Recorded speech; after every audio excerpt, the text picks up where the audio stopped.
Don't know why you never been here before. This place ain't familiar. You were rocking like a roller coaster. Baby, it's a thriller. You got me singing like, who's that girl? She don't look familiar. You got me counting like, help me. Hi guys, it's Ray and I'm here with The Buzz, and of course we're back with another week of Songland with a fantastic winner who wrote a song for Julia Michaels, one of my personal favorites. And I have so many questions, but the first one is, how are you? Where are you? We know you're in a car, but where are you going? Yeah, absolutely. I'm doing great. I'm super excited. Me and my wife and my dog, we are in the car. We are actually moving from Alabama to Los Angeles. So we're in the middle of that move right now. We're about 8 hours into the drive. It's like a 30-hour drive, so we have a ways to go, but it's going well so far. We're excited. Nice. Well, welcome in advance to LA. That's where I live too, and I'm sure you love it. But I just have to ask you, first of all, Julia Michaels is clearly, a prolific songwriter and has written for so many people. It's kind of almost like painting a painting for Picasso in a musical. What did that feel? Yeah, it was a challenge, luckily I had the privilege of working with Ryan Tedder, who is a wizard. He's so good at knowing the right thing to do, the right moves to make for specific artists. And so I was super thankful for him, kind of helping me out through that entire process. But man, it was such a great experience. Just from the get-go, I kind of came in knowing that the song would have to be rewritten a lot, because the song that I had was very male perspective. Lyrically, I knew that everything was going to have to be changed around a lot. And so when Julia said that, it wasn't a shock. And so we went into the studio knowing that we had a lot of work to do, but man, it was a blast. And I'm so happy with what the final outcome was. I think it's a great song, and I think it was very much a Julia Michaels song. So couldn't be more excited. So take us back a little bit.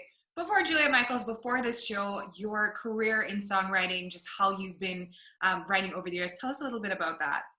Yeah, absolutely. So my career in songwriting is very small. So I mostly just write by myself in my room. Actually, my first co-write, this is pretty cool. My very first co-write was with Ryan Tedder. Other than that, I'd only ever written by myself. And so to have that experience as like the first time being able to go into the studio, work for an actual artist, was amazing. So yeah, as far as songwriting goes for me, I started when I was like 12 or 13, but like, what do you have to write about when you're 12 or 13? So when I was like 15 is when it really started to kind of take shape, and I started to kind of like work things out about how to write songs. And so it kind of went from there. So I just had a bunch of songs that I'd written that the only thing I would ever use them for was, if I was playing shows or anything like that, I would be able to play them there. But I had never done anything with them. I never pitched any songs to anybody. And so Songland, I watched season 1 of it, and I was like, all right, I feel like this is as good an opportunity as I'm going to get. And so I just sent in like a bunch of my songs.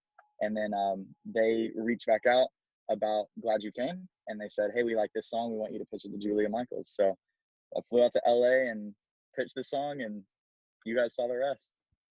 No, that's awesome, because a lot of the winners of the episodes, or even just some of the writers that we interview, kind of have a big background in, the entertainment industry in general. Mm-hmm. So as a kind of a newcomer, where do you think you want to kind of go next with this? Who do you have in mind to write for?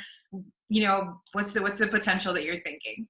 Yeah, I'm super excited to see what's going to happen. Honestly, I don't have any I don't really know what's going to happen. It's all kind of an adventure right now. And so we're moving out to LA on the advice of Ryan. So when we were in the studio, he said, man, I don't really say this to many people, but I think you should come to LA. So when Ryan Tedder tells you to come to LA, you kind of have to listen to it. So we made that decision. So we're moving out there. Obviously, writing is my end game. So if I could, once we get to LA, work on landing a publishing deal, something like that, so where I could be writing full time, that's my main goal. So we'll see what happens.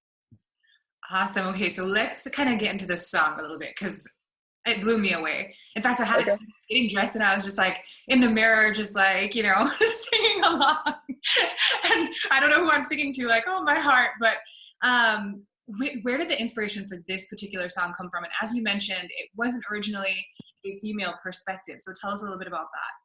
Yeah, absolutely. So this song, honestly, I struggled to remember like what the inspiration for the original "Glad You Came" song was. I honestly, I try to make an effort to just like write something every day. So I think that "Glad You Came" was probably one of those where it was just like, all right, I need to write a song today.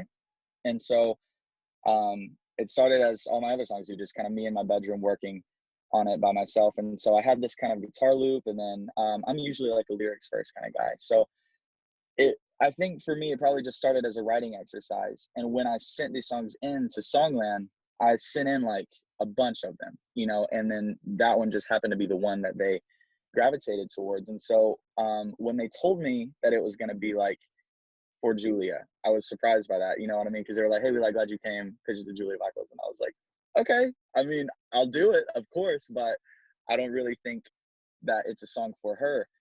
Um, so coming into the room to pitch the song was, I was excited about just the performance side of things. I've been performing for a while, so I wasn't too nervous about that, but I was nervous just on the aspect of, is she gonna like the song? Is she gonna find anything to connect with in it?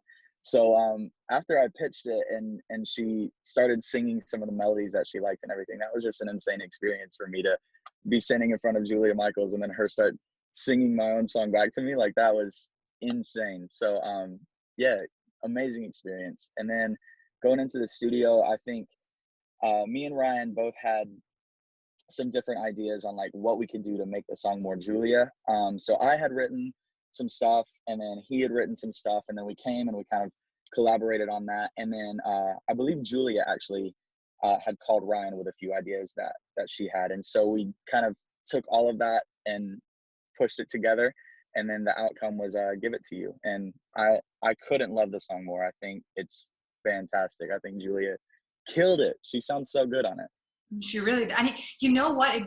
It's funny that you say that it didn't sound like her originally, because like I said, I'm a big Julia Michaels fan, and that's definitely a song that I would like play on repeat. But I have to ask you, is it tough kind of when you come in with your song and your vision? I mean, you seem like, you know, a really kind of easygoing guy, but when you come in with your song and your vision, to kind of have it dissect a little bit and kind of have other hands on it, especially because you mentioned that you've not really co-written with people. Yeah. For me, that was pretty easy, I guess. You know, they showed on the show where I made the comment that I kind of think of myself as like a fiction writer when I'm writing songs. And so oftentimes I don't really have much of an emotional connection to the songs. And that was one of them. It was just kind of a story that I had come up with in my head. And so when they were like, hey, we really like these melodies, we really like the cadence, but we'll probably have to rework a lot of these lyrics. It was just kind of one of those things where I was like, cool, let's do it. Like, that's what the process is. And so that's what Ryan said too. He was like, man, even if the final product isn't what you came in with originally, it all starts with an idea. And he was like, that was what your idea was. So for me, it was really just an exciting time. I'm just super thankful for having the experience, period, is one thing. And then for it to have ended up the way that it did, I mean, I can't imagine being upset about anything. All right. Favorite line of the song? Favorite line of the song? I love to ask this because everyone's like, it's my song. Like, I love everything, but favorite line of the song? Honestly, probably just the first line of that hook. We had played around with calling the song Love Fight too, rather than Give It to You. But just that, I lost my heart in a love fight, I think is just a cool concept. That one, or also, man, God, there's some good ones. Yeah, I think that was my favorite one. I also really like in the second verse, just you don't even know how bad I want this, just because it's very conversational. I'm a sucker for lyrics that feel like a real conversation, and that sounds like something that would be said. It's just like, man, look, like you don't understand how bad I want this relationship to work, but I lost my heart in a love fight. Like, I can't give you the relationship that you need. Like, it's so good. And so yeah, so one of those two I think is probably my favorite. It really is honestly so good. So okay, before we go, one last question. If you had to pick 2 or 3 artists that you would work with in a heartbeat today, they don't have to ask you twice, you are flying to wherever, who, or driving, who would those artists be? Absolutely. So for me, I love Justin Bieber. I'd love to be able to write with him or for him, whatever the scenario was. Ben Platt, he's also going to be on Songland.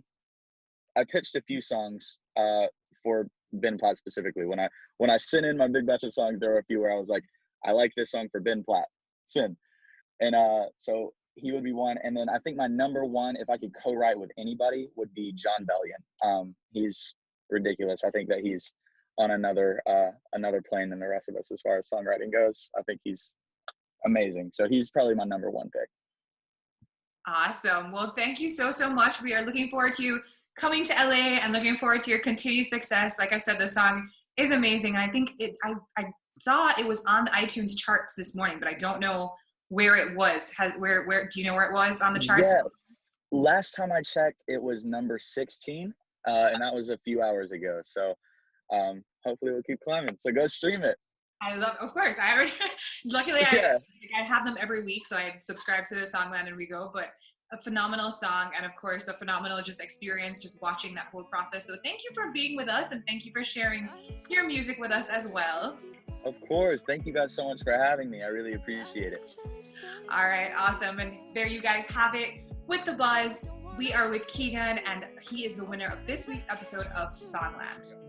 What is up? My name is Keegan Bost, and I have just been buzzed.